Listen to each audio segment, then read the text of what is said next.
me talk, you got more educated.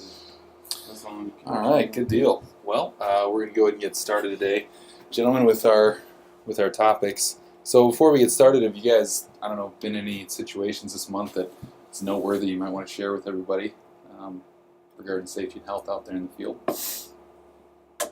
See any crazy stuff? Experience any crazy stuff? Didn't you have some blowouts or something about? I mean, when you were on that job? Not involving our operations, but the frac crew, they overpressured some iron and blew a flange. You know if the iron had been tested or they just overpressured Well, it? that's the funny thing. So there's safety guy before that job started was talking to us about our iron. All our stuff is certified, and halfway through the job when this happened, they went through and looked at all their stuff and ended up rigging out half the job Because it wasn't certified. It wasn't banded or anything. So It's crazy. You think that in today's day and age, especially I thought that was pretty especially if the safety guy came and was giving you guys a hard time. exact. Yeah. Now, was this a client owned well service company or not? Yeah, it's Fine. on Yep. AOES. See, that's Yeah. what makes it hard a little bit, right? Because you can't, in this case, say a whole lot. You just got to kind of Yeah. zip it and deal with it, right? Yeah. So, there was a blowout, or just some of the iron blew out, or what exactly happened? I don't exactly. They overpressured their lines and a flange or something like that. Mhm. They had to replace that. So Gotcha. Didn't it fly and hit another another truck pump or something parked somewhere else? Or was that was on Doug's? I think Doug's location. That's sort of. Jeez, that's crazy. They had a blowout too on that one too. That's definitely the kind of stuff we got to watch out for. All right, well, today I'm going to start by talking a little bit about back and safety, or back safety and proper lifting techniques. Any guys ever had a back injury before? Yes. You had a back injury? What happened?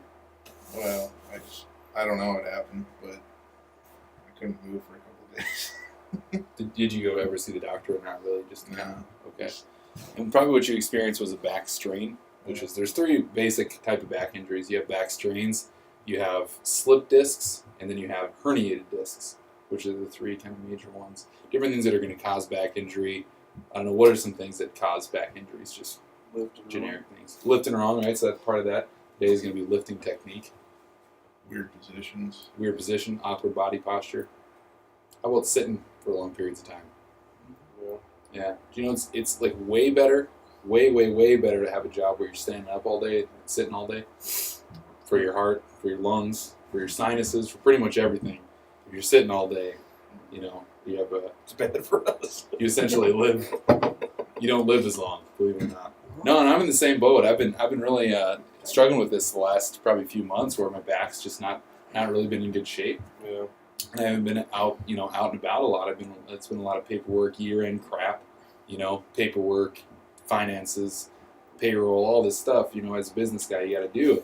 You're sitting around a desk, you're in a truck a lot, Yeah. driving, a lot of windshield time. Same thing. Just eventually it starts to wear down the discs in your back because you're not using muscles. So, they say every 30 minutes you should get up and walk around, for example, kind of do some different things, shoulder shrugs, do some calf raises, different things to kind of keep your body moving. So those are some of the things that we're going to talk about today, as well as just some of the information about why a back injury will occur. We need to look into some hazard pay. Some hazard pay? Oh yeah, definitely. Steven's all over that, right? All right, so we're going to talk about the importance of the impact of back injuries on employees and employers, and we'll get to a form of hazard pay called not going to work ever, and that's kind of a bummer. Back, believe it or not, 4 out of 5, even more workers will seek medical attention for back injuries. Back injuries are the second most common loss, or rather cause of lost work time. The first one being motor vehicle accidents. People get hurt in vehicles, and after that, it's some sort of back injury. The problem with back injuries, and you said it, you don't even know what happened, but you couldn't go to work for 2 days. Right? Well, I went to work. Oh, you went to work, didn't you? Okay, that was good. 80%. Good choice. So most people will go to the doctor for something. Now, this is including chiropractors, right? So, it's not necessarily that everybody's back problem is some serious issue. Sometimes it's something minor, but still at the same time, that's what's going to happen. Most back injuries, though, do not occur at work. Believe it or not, they occur at home. So when you're at home, just, I don't know, picking up your kids, Kleenex or doll they left on the floor, this is what'll happen. Guy will reach down and sneeze, and boom, 3, L6, 5, and 7 all go out at one time. Snap, and then they're laid up for a few months. You guys ever heard of it? That happening to anybody? Yeah, it can happen. Especially if guys are working, because at work, when you go to work, what kind of tools do you have in place to help you with lifting? Teamwork. You got other people around, teamwork. You got new guys, green hats, go get the stuff, bring it over here. I ain't lifting that crap. That's my thing. Right? That's another option you have. Do you have that at home? No. Can you treat your wife like a green hat? Hey, honey, go get the groceries out the car. I brought them home this far. It's time for you to do the rest. You really have that option? Hey, hon, I want you to go move that tree out in the back and cut it down. I just want you to cut it into smaller pieces and carry all the chunks inside. We're from Texas. So they're doing it before you even ask, right? They're already out there. Get my kid to do it. Cutting it down. There you go. Get some kids. That's good back safety right there. Have a lot of kids, make them do the work. That's gonna be slide number 5. So we'll get there. Good call, Stephen. So the parts of the back, some anatomy here. You guys probably already know this stuff. The vertebrae contain and protect the spinal cord. So all the parts of your vertebrae are protecting the information, all the different parts of your spinal cord, right?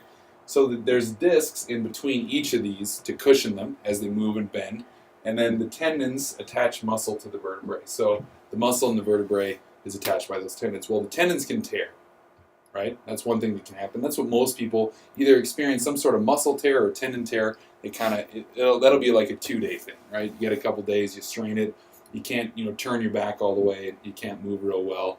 You feel that kind of like aching in like one spot or 2 spots, right? All experience that. That's generally going to be some sort of muscle or tendon problem. The lower back is going to hold most of your back's weight. There's 2 reasons for this. One, main reason is its position at the base of your spine. The second reason is because it's also the weakest part of your back. So that's where all of the pressure and stress is going to go, is to the weaker part of your back.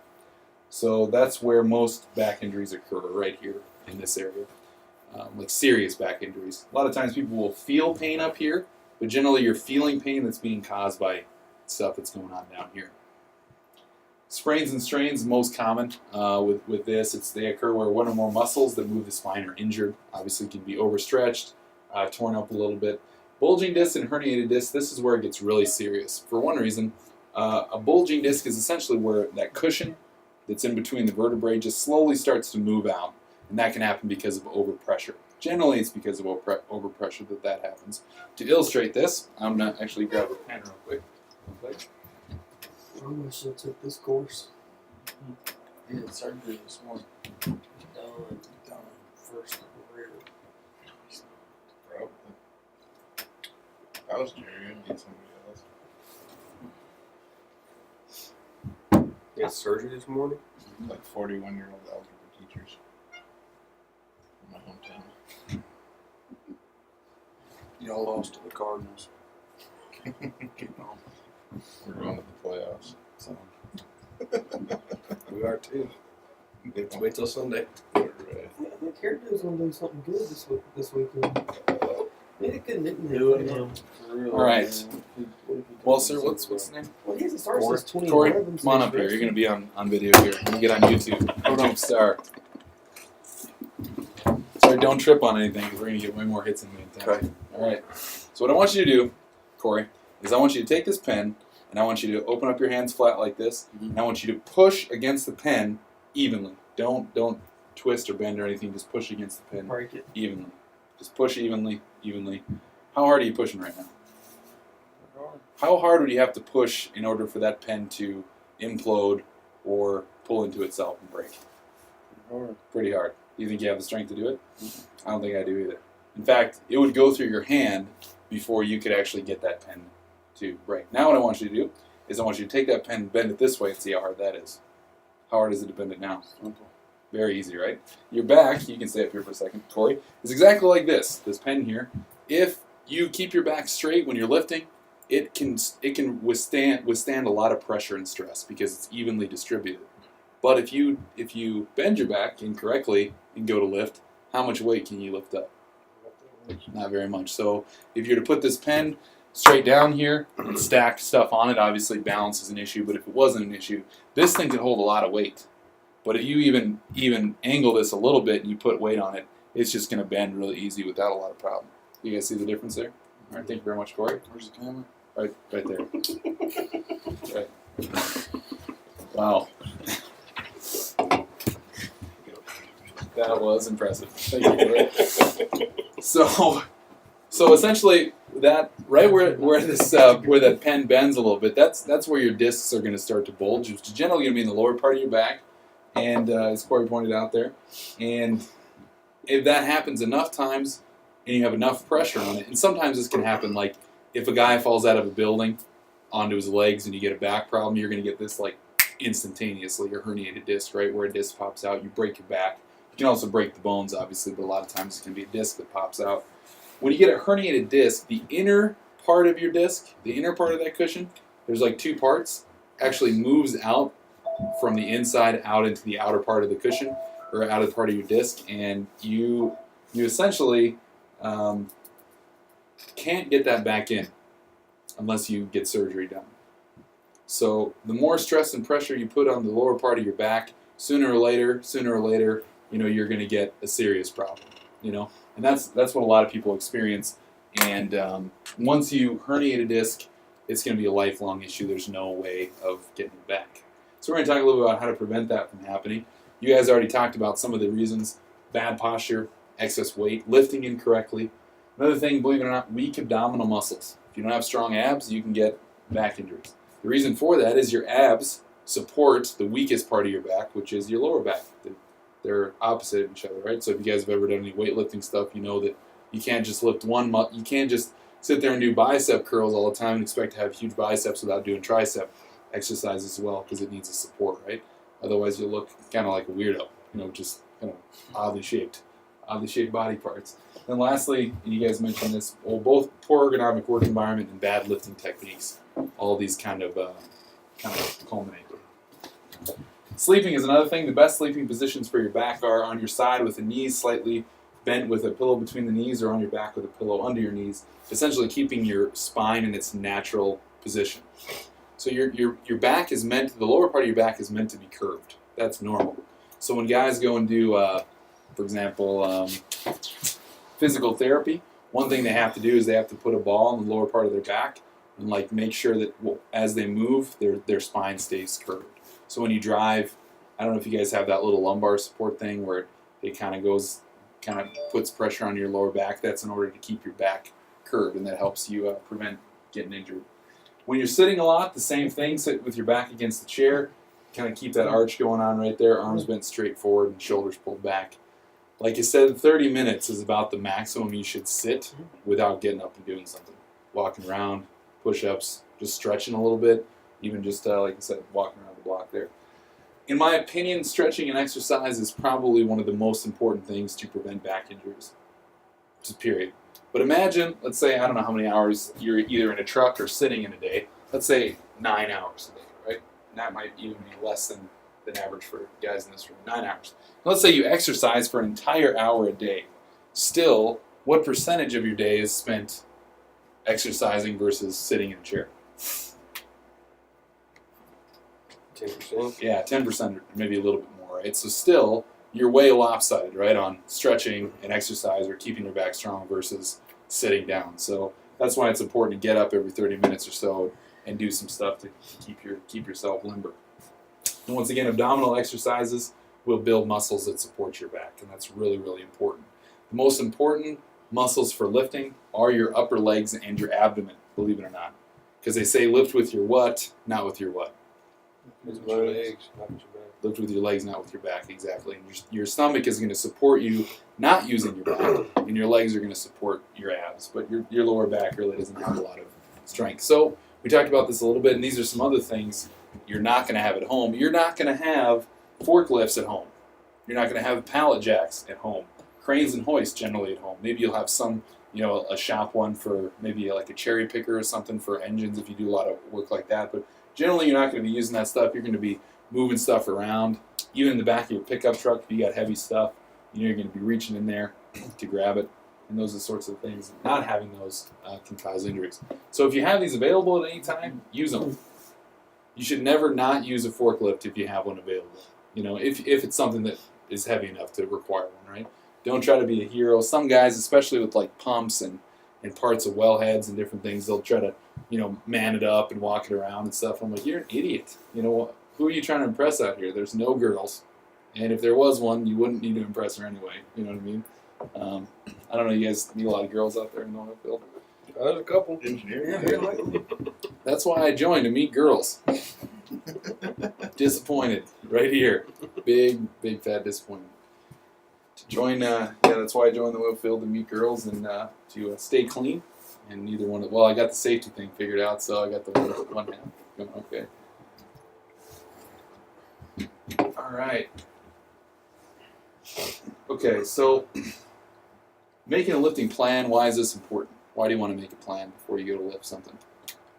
You gotta stand there with it. You gotta walk somewhere and stuff in the way or whatever. If you're going to walk somewhere, what did you say? Oh, if you're just not standing there. You're just with standing it. there holding it? What am I doing? Why did I even pick this up? Agreed? Yeah, and if you're going to walk somewhere, like, is there anything in my way? Do I got to step over something? And generally, if any of you guys have moved furniture, you kind of do this naturally. And you got any of us who've tried to move stuff through a door without having a plan before we got there have recognized that maybe isn't always the best decision. Where you just walk over the door with a couch and just bam, hit the edges without trying to figure it out maneuver. You guys ever done that before? That sort of thing you want to prevent at the workplace, because if you drop something, well, especially as an owner of a company, you have to think about workman's comp, right? So you don't want guys to say, oh, I was lifting all this heavy stuff and I got this back injury, because back injuries are very, very, very expensive to workman's comp. Does anyone know why? Can't prove it. Pretty difficult to prove. It happened at work, right? Oh, and I deal with clients where this happens. Oh, I twisted my back wrong. I can't work for the next year. And you're paying half their wages for the next year, because they twisted their back. So how does this work? What do you say? We'll talk afterwards. No, get the 2 weeks notice. We might have 3 on workman's comp here after this. Proper lifting technique. Staying close to the load with feet shoulder width apart. Make them a missing too. Hey, you're on camera here, Steve. Come on. I'll have to edit that, strike that from the video. So standing close to the load with feet shoulder width apart. Essentially, I don't know if you guys have heard of this before, but it's kind of dorky. They have the red, yellow, and the green zone of lifting. If you stand up straight, kind of keep your shoulders back a little bit and just hang your arms down. Where your hands are, if you've been at the elbow, this is kind of where you want to be holding anything that you're lifting. If you're reaching out from there, that would be the yellow zone. If you're really reaching out, that would be the red zone. Does that make sense? It goes the same thing for above your head. I mean, how much strength do you have if you're lifting stuff above your head? Not a whole lot compared to here. If I took a 90-pound barbell and handed it to you, if you were right here, most guys are going to be able to hold it right there, no problem. You know what I mean? But if I hand it to you and your arms are out here, what's going to happen? It's going to drop straight down. That's what's going to happen, because your strength is in your core area where your arms are right here close by. Does that make sense? So that's kind of where you want to be carrying things if you're lifting loads. You don't want to be above your head. You don't want to be bent over. But if you do have to carry something lower, that's why you bend your knees. Is because you're keeping your that load in your strength area, in your core area. Does that make sense? Okay. Tighten your stomach muscles and lift your head, and then stand up using your legs once again. Guys with bad knees, this is hard for them to do. You know what I mean? So if any of you guys have bad knees, you know that this is difficult. So generally you want to, change the way that you do the work, or once again, hire stronger people than you. Option number 2. Moving with the load, basically the most important thing is not twisting with the load, but actually moving your whole body with the load. Because if you twist your back, it's the same thing with the pen all over again. If you twist this guy and push down on it, it's going to bend really easy, because that strength's gone. But if you keep it solid the way it's supposed to be, if you move with the load, small steps, you're going to prevent your back from being twisted and shaken up. Putting the load down, just reciprocate. Do it the exact opposite way. A lot of people skip this step. They'll pick it up correctly because they're thinking about it, but when they go to set the load down, they're already thinking about what they're going to do after they drop this load, right? They're not thinking about, okay, I got to slowly lower it down, keeping my back straight, keeping my knees bent, put it on the ground. It's just kind of like drop it, and that's not good for your back. Lifting as a team lift. Someone mentioned this before. It's important, and also communicate. I've worked with guys who do not communicate when they let loads drop, especially in the construction field, right? You're carrying some lumber or some bricks or something, and you both or some shingles. You both got to hold of one end, and all of a sudden the one guy stops, and that's your cue that he's just going to drop it. No 1, 2, 3. No, hey, let's drop this. Let's just let go. You guys ever worked with somebody like that? It's very frustrating. Very, very frustrating. I'm not a big fan of that, and that's what's going to hurt people. Lifting elevated loads, if you can get up even once again in your core area, you want to pick something up pretty much no higher than your chest. I know for DOT, they want you to lift so many pounds over your head. I guess I kind of understand that, but I wouldn't recommend doing that if you can avoid it. It's better to get even with a load if you can. All right, well, that pretty much wraps up the back and lifting safety portion. Any questions? All right, you guys okay on that one? All right. I mean, you did 1, 2, 3 today, huh? Russell? We did actually. It worked out well. You guys Well, coming? a lot of iron in that We bus. communicated. Are you one of the guys that just drops stuff, Steven? No. Oh, okay, good. 'Cause I hate No, we were carrying a pallet today, and we did 1, 2, 3 drop today. Did stuff break on it or what? Oh. Is that right? Good. Good deal. All right, so noise exposure. Here's an example of, I don't know if you guys know what this is. It's a LAC building. You get these inside of pretty much any enclosed area where guys are working. If there's a lot of noise going on, a pump in there or something, you got to watch out for hearing protection. You guys ever done any sound surveys out where you're working? On the equipment? The frac trucks? You guys, I suppose, aren't going to be too close, even if they are fracking, right? You kind of are off by yourself a little bit. Do they ever put the pumps by you, though? Not really, unless, I mean, we put our trailers kind of where we want to, so Okay, kind of stay away from all that. that's good. If you ever want to do just a basic sound survey, you can download the app if you have a smartphone for free. That's called Decibel. I think it's called Decibel Meter Pro. You just download it, boom, you can put it up to something. It'll tell you how many decibels you're around. Do you know how many decibels you're allowed to be around? Pop quiz? 80 or something like that? 85 for 8 hours. No more than 85 decibels. So I speak probably about 75 decibels. So for me, you could listen to me for probably about 24 hours straight without, having to worry about your hearing. But every 5 decibels it goes up, that time gets cut in half.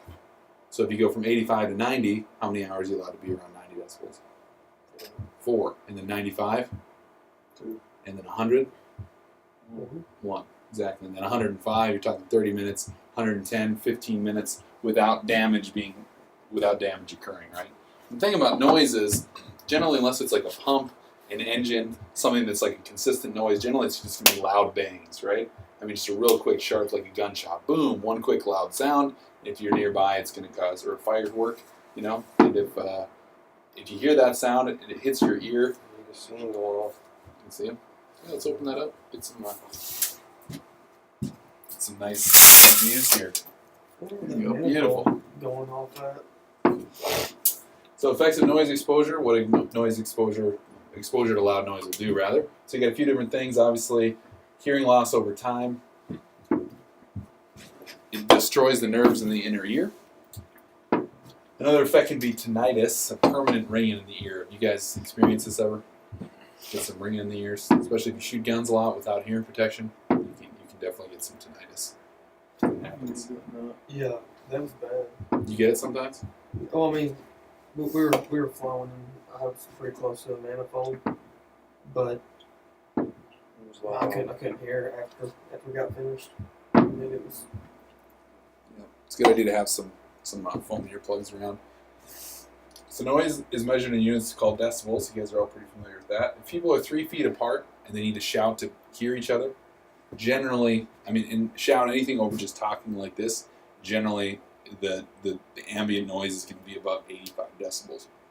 Once again, that free app is going to tell you Noise above 140 decibels, which is about where a gun shoots off of, it will cause immediate hearing damage, like long-term hearing damage. And to kind of illustrate this a little bit, this is how it works. So you got the eardrum, the cochlea nerve. Some of these words got a little bit messed up here. But inside here, you got a lot of little nerves, okay?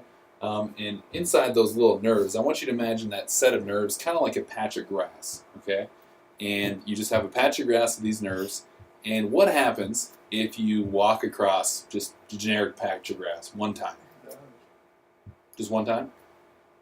Just walk across some grass and get hurt it? Just lays over, maybe. Just lays over and then the next day comes back up. But what if you walk across it every single day? Pack it down. Yeah, the same path. You pack it down, eventually dies. You get a trail there. Does that grass ever grow back? Unless you reseed it, right? It's gonna maybe weeds will grow back, but that grass is dead. It's done. The nerves in your inner ear are the exact same. When you come into contact with a loud noise, the noise pushes against those nerves, and it's good because that's what makes you hear. But if it's loud enough, it really hits those nerves hard, right? 140, 150 decibels. And if you hit those nerves hard enough times, eventually it wears them down and they don't work anymore, right? So that's when you start to lose your hearing, or you get tinnitus. Rock concerts, gunshots, and that's the equivalent of, instead of walking across grass, driving across it with an excavator. You know what I mean? And you got those big tires, and it just tears it up in 1 second. Boom, done. You know, those nerves are shot, and that can happen to anybody. So preventing being around those loud noises is pretty important for anybody who wants to keep their hearing. Losing your hearing is as bad, in my opinion, as losing your hand or your arm. Because if you don't have a right arm or both arms, how much work can you do in the oil field? Relatively limited. Some guys, who have lost both their arms, they can do a lot of cool stuff, but I promise you they're not turning valves. You know what I mean? That's not happening. Yeah. If you can't hear, how much work can you do in the oil field? None. None. If you go deaf, you can't work because it's unsafe to be working around you because no one can communicate with you, right? In my SWAC, I don't think so. No, they'll hire anybody. I believe it. They did hire a guy that we used to work with. He had a hearing aid. He couldn't deaf. work. Yeah, he was deaf legally. Legally deaf, couldn't hear. They hire all And cripples. they hired him. I don't understand. Our ears can recover from short exposure to loud noise, but over time, nerve damage is going to occur. And no matter what you do, guys, frankly, as you get older, you lose your ability to hear. It just freaking happens as you get older. There's not a lot you can do. So you want to shorten that time from happening. So often the first noticeable effect is difficult in hearing speech. The pitches we have the hardest time hearing are loud and high pitches. Those are the ones we can't hear first. So things like babies. You lose the ability to hear babies crying. In fact, my girlfriend, she can listen to babies. She'll hear them across the room, to be in the basement, 2 houses over, and she can hear the baby crying. You know what I mean? I can't hear that at all. It does not register with me. And the sound of women's voices, high-pitched voices we can't hear. So legitimately, if your wife gives you a hard time about not listening to her, and it's just like your brain tunes her voice out, there's a legitimate reason for that. Actually, as you lose your hearing, you lose the ability to hear higher pitches. So that just kind of happens. So depending on who you are, that might be a good thing or a bad thing. If you want to tune your wife out and not listen to her, well, you can just use this as an excuse. If you really love listening to your wife all the time, then this is bad news if you lose your hearing. So what is too much noise exposure? Essentially, if you are exposed to more than 85 decibels in any period of time, especially 8 hours or more, then you are going to experience hearing loss. So here's some things that, well, we already went through that here. Here's some different things in kind of their decibel level, just to kind of give you an idea of where you're at.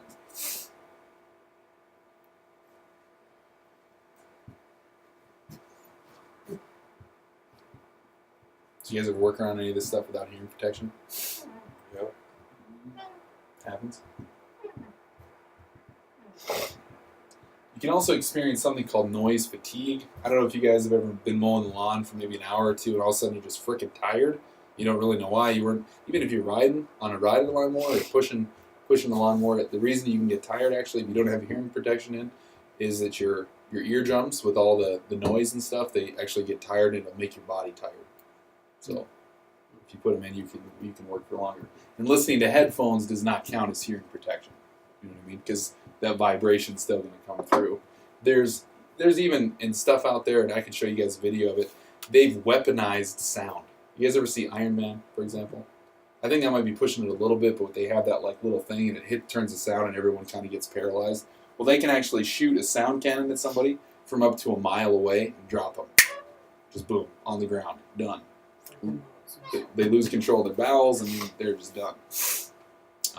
They also, Japan has used it for marketing in Coke machines. When you walk by a Coke machine in Japan, it scans you, figures out where your ear is, and it finds that height, and it makes a sound like a Coke can opening up, like, and then someone guzzling it and then being like, you know, the famous Coke thing. They do that for marketing. So they figure out, and they direct it just at you. So you're the only person that can hear it. If you're walking by the Coke machine, no one else can hear it. Talk about subliminal messaging, right? And same thing with Walmart and places like that. If the TV is always going on in a Walmart, the associates, especially if it's like ads that are talking and saying things, the associates who are working around that all day, what do you think they do to that TV? They ignore it, or they turn down the volume because they're tired of listening to it. The same loop over and over again, they're like, screw this, I'm turning it down, right? So all these advertisers are paying money, and no one's listening to their ad. So Walmart is working on the technology to be able to pinpoint that sound to one person standing in line. So if I'm standing here, I can hear that advertisement, but as soon as I take one step forward, I can't hear it anymore. Same thing for in cars, where you have a passenger who wants to listen to one song, a driver who wants to listen to another. They're going to direct the sound so you guys can listen to each other's music, but both people listen to music. Pretty intense, right? So I mean, they're figuring out how to use sound just like they are light. It travels in a wave, but for the same reason, if you're around more than 85 decibels, it will damage the nerves in your inner ear. There's no way around it, and you want to protect that from happening. 3 different types of hearing protection out there. You have muffs, plugs, and caps. Which of these you think is the worst? Caps. These are trash. If you have them, just chuck them. They're not going to do you very much good.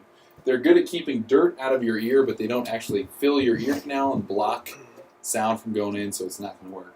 I don't know if any of you guys are smokers, but cigarette butts don't count as hearing protection, just to let you know. There's a density matrix here, right? So sound operates on a wave, and that wave has to have something dense enough to block it in order to prevent it going into your ear. Does that make sense? So there's these dense things. So if you're over 100 parts per million, or 100 decibels, you're supposed to wear an earplug and an ear muff together. All right, cotton, same thing, doesn't work. It's not dense enough. Don't get me wrong, it's better than nothing, right? If you're out there and you have to cover your ears or put something in your ears, it's better than nothing. Some guys use gun casings. Also, not a great option for hearing protection. Earplugs, generally going to be the most common that you find. I don't know where they went. I used to have a pair that was like this, and I just kept them in a little case and kept them in my shirt pocket, and whenever I needed them, I just pulled them out, used them, washed them. They were great. Had them over and over again. They're good. Then you have throwaway types, obviously. You can get different ones like that. Earplug comfort. This is probably the best thing if you're around sound a lot, like loud noises. Work over with guys. I encourage them to get this sort of stuff. They're custom molded earplugs. You can get these for hunting as well. And the audiologist, the guy, the sound person, the doctor, he can actually make these so that they cancel out certain sounds but allow in other sounds. So it'll cancel sounds above 100 decibels, but it'll allow you to be able to hear your buddy talking to you. They use the same thing in the military.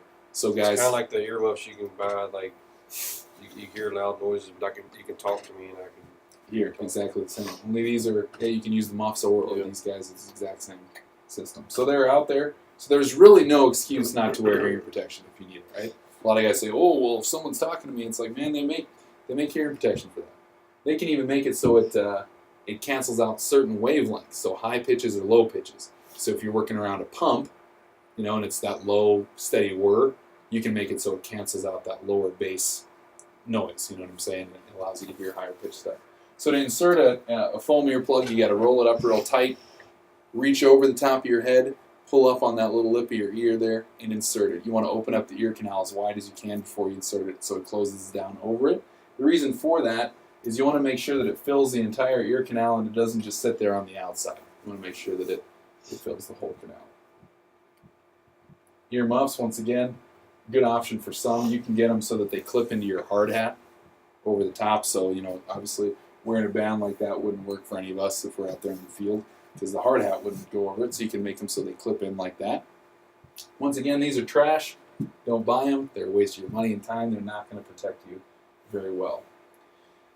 How all this, remember I was talking to you guys about density. Well, that density has a number, and it's called the noise reduction rating.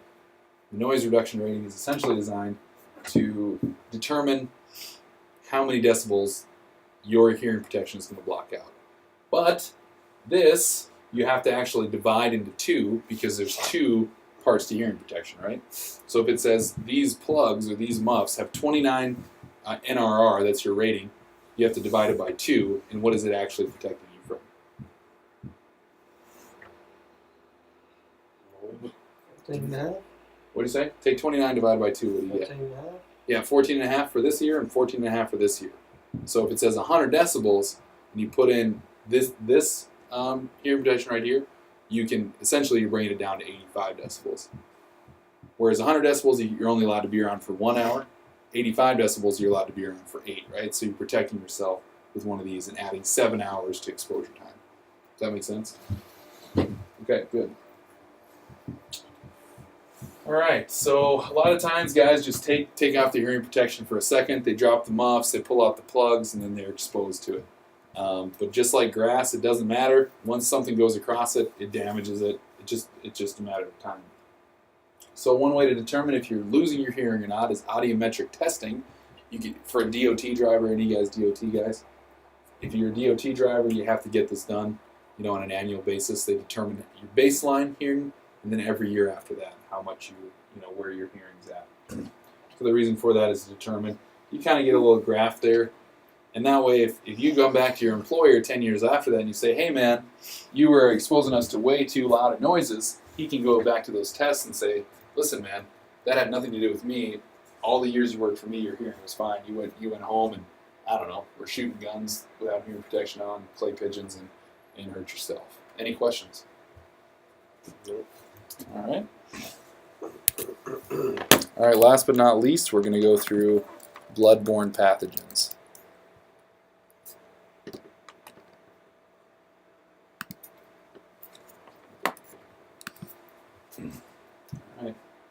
So we're going to go through this real quick. A lot of people are exposed to blood in the workplace as a part of their job.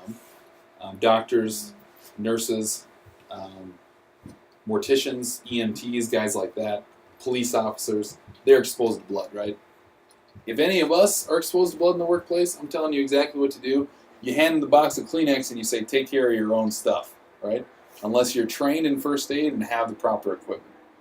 You want to treat everybody in the workplace as though they have AIDS. What do you think about that? Why is that a good idea? I don't want AIDS. You don't want never AIDS? know who- Are people just generally going to come out with that the first time you meet them? Hi, my name's John. I have AIDS. Nice to meet you. That doesn't happen. There's a lot of people with sexually transmitted diseases and stuff like that are not going to tell you about it ever. There's people who have those diseases and spread them to others on purpose and don't tell them. You guys have heard of these stories, right? People are crazy. And for that reason, you want to treat everybody, especially if they're gushing blood or they got some sort of body fluids going on. You do not want to mess with that. You just want to stay away from it unless you are trained and have the proper stuff.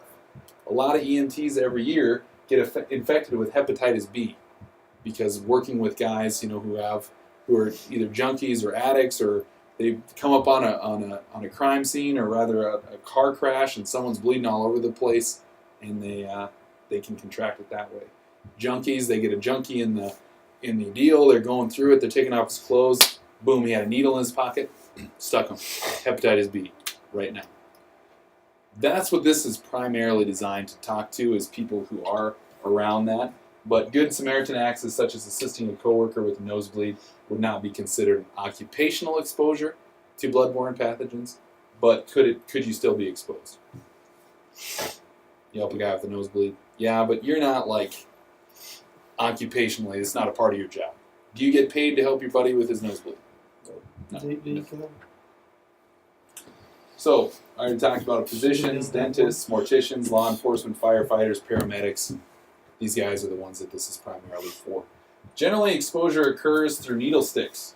People touching needles that have been, into somebody who has a disease. Cuts from other contaminated sharps, such as scalpels, broken glass that has blood on them, can also infect people. That's a little bit more rare.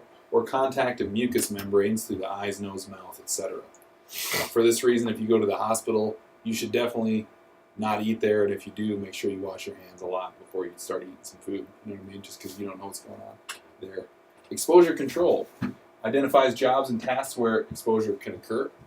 Talks about engineering and work practice controls, use of PPE. Police officers, for example, they have something called a turtle glove. You know what a turtle glove is? It's got these protectors over the fingertips, so when they go to search guys, that if they stick their hand, because what's one of the things that, I don't know if you guys have ever been arrested, probably not, of course none of you guys have been arrested, but if you watch the show Cops, you've heard of this before, the cops show up, they're going to arrest the guy, and what's the first question they ask him? $9 million. You got anything in your pockets? Such as? Needles, drugs. Needles, drugs, guns, knives I should be aware of, right? Because a lot of police officers as well have reached into a guy's pocket to search him and got stuck with a dirty needle. Boom. Whatever that guy's got, you got it now. There's no way around it. A lot of beatdowns have happened because of stuff like that. Yeah. I promise you. And just imagine that. I mean, it affects your whole life. Your kids, your future kids, your wife. Everybody's affected by that one exposure. So they have gloves and things like that for PPE. Universal precautions, essentially, like I said before, treat all human blood as if it were infected. You don't have to say AIDS, I guess, but some sort of disease. Just imagine that this person has some sort of disease. Engineering and work practice controls. This has come a long way. Do you know in the 70s, before they sent people over to Vietnam, they'd stick everyone with the same needle? They just walk in a line and boom, everyone's getting hit with the same needle. Big outbreak of bloodborne pathogens in the 70s after Vietnam. Can you believe it? Mm-hmm. Just not having a proper plan to protect people. So, hippies. what do you say? Oh, it's just All- dirty hippies. Dirty hippies. Well, actually, dirty military in that case. But they do blame it on the hippies, which is interesting. I'm not saying the hippies didn't have anything to do with it, but this is one thing that's brought safety with bloodborne pathogens a long way. You guys seen these before? I met a guy when I did this class once. He's like, "Man, they work. I tried to stick my hand in there and I couldn't grab anything." I was like, "You are a moron." You know what I mean? Like, you have some serious problems. Junkies will steal these from hospitals. So in a lot of places, you'll see big ones of these chained to the hospital wall, because junkies will come in, dress like nurses, grab the needle box, and walk out. That's awesome. Isn't that crazy? I've always wondered, how do they dispose of that? Like, once you fill that up, then what do they do? I'm sure they have a place where they break it all up and dump it in and crush it. Grind it or grind it, do some crazy stuff, yeah. So other self-sheathing needles is another engineer controls. Also, needleless systems, they can use air to inject shots in some cases. You can just use small pinpointed air like that. Needleless system, an example. And then also, like, you guys have seen guys who have insulin shots where they push a button, it goes down, it comes up, and then it has a cover, and you can't ever push it again. So once you shoot it once, that's it. You can never use that needle again. So they've developed a lot of that stuff. The reason is, they used to just throw these frickin' things in the trash, and janitors would come in, pick up the bag, and guess what? Get stuck in the leg. They get stuck in the leg, or they break the needle in half, right? Well, now you got 3 points of infected. You got the initial point, and then the broken piece that now has 2 points. So you're really getting, potentially to infect people in a lot of different ways. So they've essentially, long story short, they've come a long way. Work practice controls: washing your hands, making sure if you are exposed to anything that could be contaminated, you clean yourself up. Gloves, bleach. One thing they found in hospitals, believe it or not, is that, imagine this is a hospital room. The one thing that they never used to clean for years and years, they never cleaned them, was the curtains that go in between rooms. So doctors and nurses touching that, closing it, never cleaned them. People coughing, all kinds of stuff up on those curtains. So if you ever are in the hospital and you're concerned about getting sick, ask them the last time the curtain in your room was washed. Might be a good question for the doctor. PPE, obviously doctors and nurses are required to wear PPE for that reason, to protect themselves. Did you guys ever see the movie Outbreak, The Little Monkey? Yeah. That'll mess you up. That'll scare you a little bit about diseases. stuff like that. I don't know if any of you guys are germaphobes or not. I'm personally not one, but they could definitely make you one pretty quick. Gloves, gowns, face shield, eye protection, mouthpieces, and resuscitation devices. Mouth to mouth really isn't encouraged anymore. I don't know if you guys know that or not. They have these little kind of deals that look like this. You can do pump, or you can. It's called a rebreather, where you actually breathe through. It opens up their lungs, but they can't breathe back into your mouth, or touch your lips at all. So there's never any physical contact. You guys ever seen those before? You guys think it's a good idea? Yeah. Housekeeping, this is a major thing. Obviously, you don't want to have slippery floors where guys are using needles or scalpels or other sharp objects to cut people or open people or administer shots. So, and this is similar to what you guys do. Obviously, you don't want to leave your location out in crappy shape. What do you do on location when you guys have a lot of ice? How do you protect people? They don't do nothing. Don't do nothing? You talk about it at least together? So, man, it's icy over there. Watch out. But yeah, just watch out. Driving conditions, I guess. Driving conditions. Yeah, we talk about road conditions every day. That's good. You guys using the JSAs and everything? Good deal. Very good. Housekeeping. Work surfaces must be decontaminated with an appropriate disinfectant. Hospitals are required to use that by law.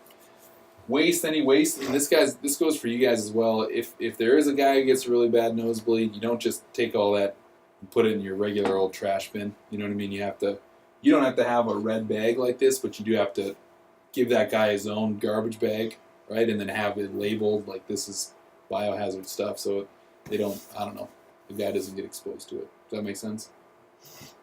All right. Laundry, you can't launder hospital laundry and stuff in a regular washer and dryer at the hospital. They actually have to send it out, get it treated with a certain chemical, and then get sent back. Does that make sense? They found in LA's water treatment facility, in their water, after it goes to the water treatment facility, traces of methamphetamines and cocaines and stuff from the water, because they treated it, but it didn't get it all out. There's so much in the water system, so they don't always get everything out of water when they treat it. Also, hepatitis B vaccination. It is required by law that your company pay for this if you request it and you believe that occupational exposure could occur, and your company has to pay for it. If you decline that, you have to sign a declination form saying, hey, I don't want to get a hepatitis B vaccination. My religion doesn't allow it. I don't believe in needles. I don't like needles. I don't want anything to do with it. I don't want it. Certain people have a certain medical condition where if they get hepatitis B shot, they'll actually die. My mom's one of them, so she's never had a hepatitis B shot because even though she worked in the medical field, because it'll kill her because of the stuff that they have in it. So some people have that, for example. So if an exposure does occur for whatever reason, or you believe it's occurred, what you're supposed to do is wash the affected area with water for 15 minutes. Is that going to prevent a needle poke with infectious disease into the blood? No. Pathogen means disease, and bloodborne means Lives in blood. lives in blood. Exactly, lives in blood. It's passed through the blood. Also, mucous membranes can pass them. So if somebody is exposed, there's a follow-up report you have to do. OSHA outlines this very clearly in their OSHA requirements, and it's in your guys' policy manual as well. So biohazard warning labels, if All Out Energy Services decides to store and sell blood for whatever reason, then you have to label that blood with biohazard warnings. Okay? I hear there's a big market for that, Stephen, actually, so if you guys want to make a little bit extra money. And then anybody who is occupationally exposed to this needs to be trained on it every year. You guys won't need to be trained on it for a couple more years now that you've been through it, so you can give thumbs up to that. All right? All right, any questions about bloodborne pathogens? No. You guys all right?